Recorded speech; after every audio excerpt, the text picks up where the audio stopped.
Eostar is at the cutting edge of environmentally conscious packaging materials. We are committed to recycling PET by reclaiming plastic bottles and plastic thermoforms, turning them back into consumer packaging and keeping them out of our landfills. We believe in conserving resources. And in a world of scarce resources, anytime you can use something over again, you're preserving that molecule and using it at its highest and best value. So I think everyone benefits from that. Inside the Eostar facility, there are more than 70,000 square feet of space dedicated to recycling and extrusion. Our recycling facility washes and grinds bottles and thermoforms into flake. That includes utility flake and LNO, letter of non-object, for food packaging. The flake can be sold to other companies or used in our own plastic roll stock extrusion lines. Well, our vision for Eostar is to completely close the loop. In other words, have our packages used and consumed, collected, and then reused again. At capacity, Eostar can process about 36 million pounds of baled bottles and thermoforms per year. Here's how our state-of-the-art facility works. It starts in the bale feeding pit, where compressed bales of plastic bottles from curbsides and recycling centers are loaded onto an in-feed conveyor. The conveyor can store about 10 bales and meters the bottles into a bale breaker. The breaker reduces them to individual free-flowing bottles. The bale breaker conveyors store and meter the bottles downstream to the pre-wash. In the pre-washing station, dirty bottles go through a large tumbler where steam and a detergent solution remove labels and dirt from the outside of the bottles. Water and detergents are continuously reused throughout the cleaning cycle. The liquid solution for pre-washing actually comes from a washing and rinsing cycle that occurs later down the line. The bottles are only partially submerged in the solution, so they don't fill with water. This is important because the exterior of the bottles are where most of the contaminants exist. By removing any glass, sand, labels, and most of the glue, it helps minimize wear on higher speed machinery downstream. When the bottles come out of the pre-washing station, they look completely different. They now pass through the automatic bottle sorting system.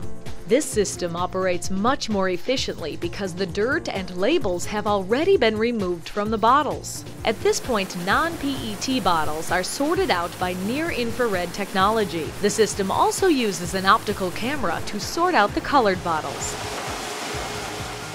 Once they leave the automatic bottle sorting system, operators manually remove any final contaminants that might remain in the stream of good PET bottles. Now they are ready to be ground into flake. To do this, the Eostar system uses a wet granulator. The advantages of a wet granulator include inexpensive washing and scrubbing, pulping of paper, and removal of the largest remaining contaminant, liquid. The flake coming out of the granulator passes through a centrifuge or high-speed tumbler where the water along with the paper pulp and washed liquids is separated.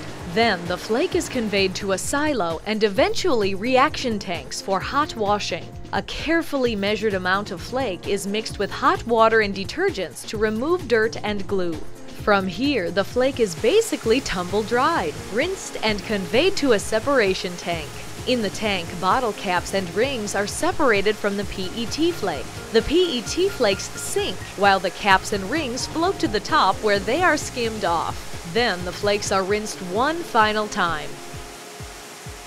The flakes are dried by a mechanical process and then hot air to help conserve energy. The next step is to send it through a metal removal machine where both ferrous and non-ferrous materials are separated from the flake.